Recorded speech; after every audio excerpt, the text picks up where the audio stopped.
Hello everyone, welcome to Digital Signal Processing. In this video, I am going to talk about Digital Signal Processing, an introduction. I am Dr. T. Veeramaniyandasamy from Veera Electrons.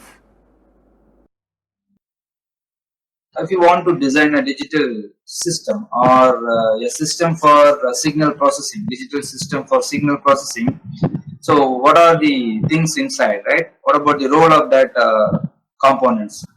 Device having the sensor. The sensors are getting physical input. Maybe you know that all kinds of physical inputs are analog nature. There are two terms here, you know, sensors and transducer.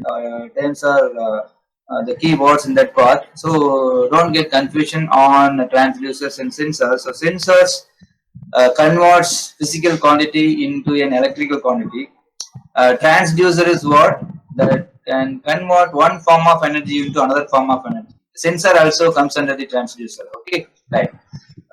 If you consider a relay module, you need to give the electrical signal, then you will get the mechanical movement. Okay, so that is also transducer. We are giving one form of energy to the system or device that will produce another form of energy. Okay, so that is the transducer. Sensor means what? Sensors can convert physical quantity into an electrical signal. Okay, so that component is needed for us. Why? Because we are going to do signal processing, so that we need to read or get input from the signal source for our process. Okay, so we need a component called like microphone. If you want to do any speech processing, you need to use microphone to get the speech information. Okay, that electrical signal is in analog form only. It needs to be converted into digital, so that we need to use analog to digital converter. And we have a digital system. That digital system only accept digital input. For that purpose, we need to use analog to digital converter. So after sensor, you have to use analog to digital converter. So finally, you will get the digital input. So that input applied to the digital processor or digital circuit. That digital system is going to manipulate or do process, right? Do process on the input signal by using digital techniques or digital algorithms. So finally, we have digital signal at the output of the digital system. The digital system output is in digital form only, so that has to be converted into analog form with the help of digital to analog converter. Analog form is the like nature signal. So you can take that signal and connect that signal to the speaker. Then you will listen the sound. Okay. So that is a processed information you can listen. Okay. So this is the common concept of digital signal processing. So these four elements should be there in digital signal processing. Okay, yeah.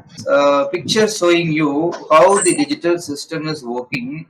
A human is speaking. There may be an information is spreading on the air. So that information is like in the form of signal. Here is receiving that signal, and signal information is sent to your brain. So your brain is going to recognize that word. So what is the meaning of that word? Okay, so once it is recognized, and respective action will be taking place. Okay, so this is the natural mechanism or we have. That same thing can be done in the digital computer.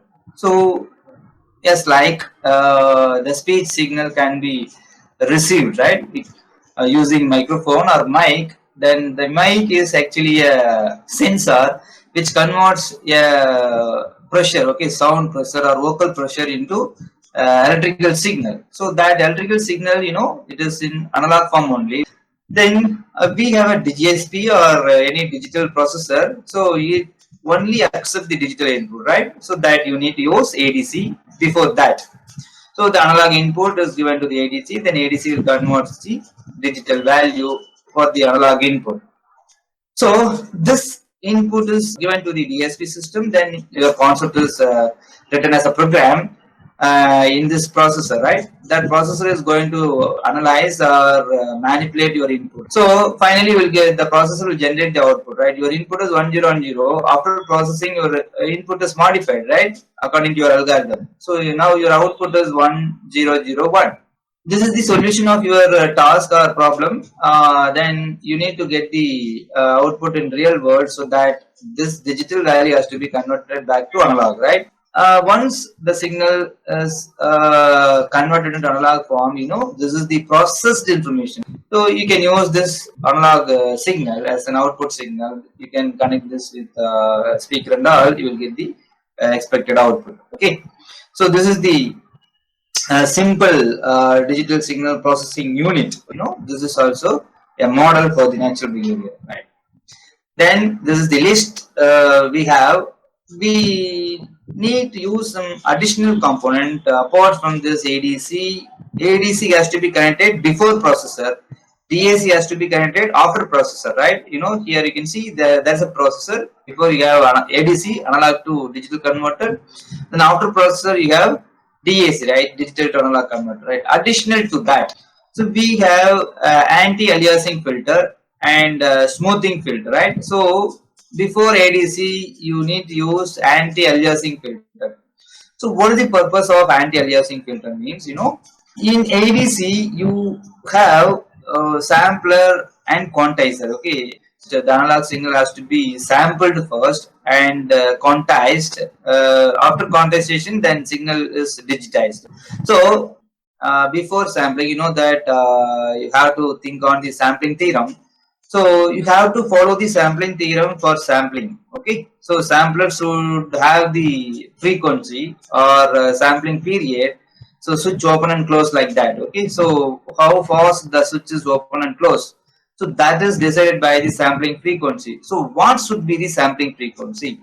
So you know that there is a sampling theorem. Your sampling frequency should be twice the time of maximum input frequency. Okay, so twice the time of your maximum input frequency will be the sampling frequency. Okay, so I am get back to my board, and I want to clear about this concept.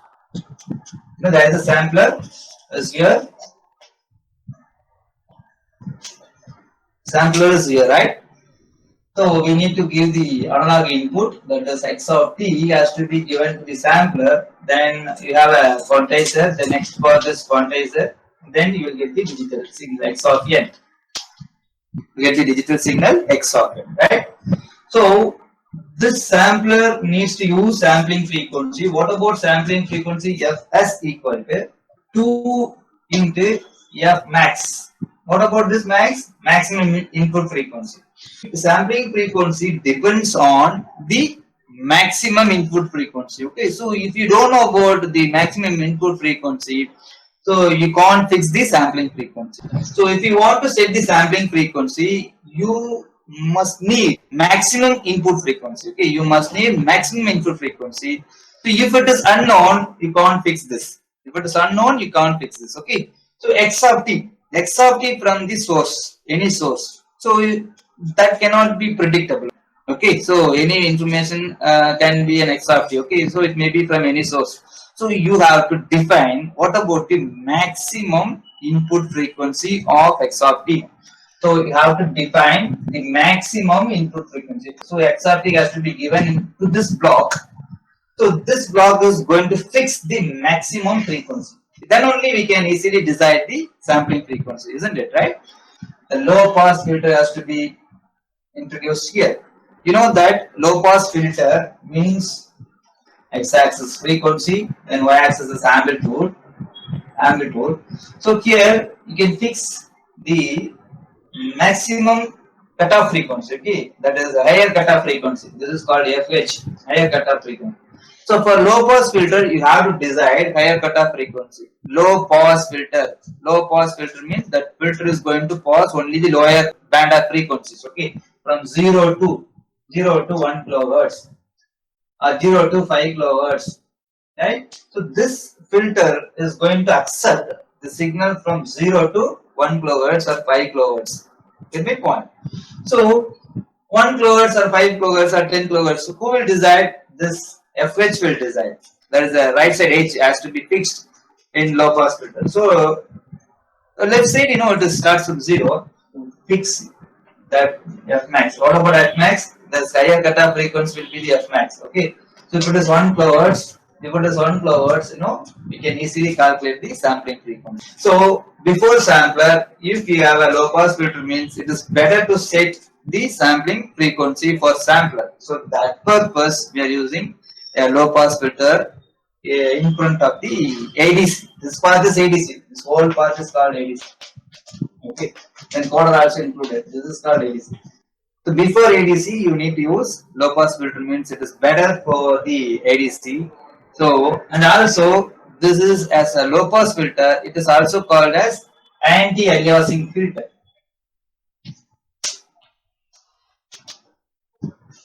Anti-aliasing filter. Why it is called anti-aliasing filter? Aliasing is an effect.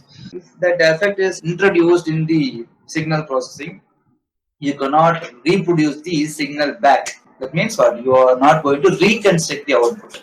You can see here that is anti-aliasing filter. So this anti-aliasing filter is actually a low pass filter. You can see that frequency response of low pass filter. Low pass filter will control the aliasing effect. So you can easily reconstruct the output here also. Then signal conditioning is what? Microphone is a sensor module that will produce an output in millivolts sometimes. So that has to be amplified. So that has to be conditioned according to the input of the low pass filter. So that we need to use here a signal conditioning circuits. So microphone is the sensor, then signal conditioning unit is going to condition the input signal. Then low pass filter, it is actually a low pass filter. Then ADC having sampler, quantizer and coder. Then you have a digital processor. Then DAC. Then after that, DAC output is not exactly about the smooth envelope. Then the DAC outputs are like staircase output. So if you want to get back the analog information that we are using here, again filters, that is a capacitive filter and all. So that capacitive filters are used to smooth and step edges into a continuous envelope. Okay. So that signal is amplified and it is connected to the speaker. You can get the output here. So this is about the speech processing unit with the help of digital signal processing. Okay. Any typical DSP system having these things. Okay. Anti-aliasing filter, ADC, digital signal processor, DAC, and anti-imaging filter. Simply they are using capacitive filters. Capacitor will charge. This value is charged.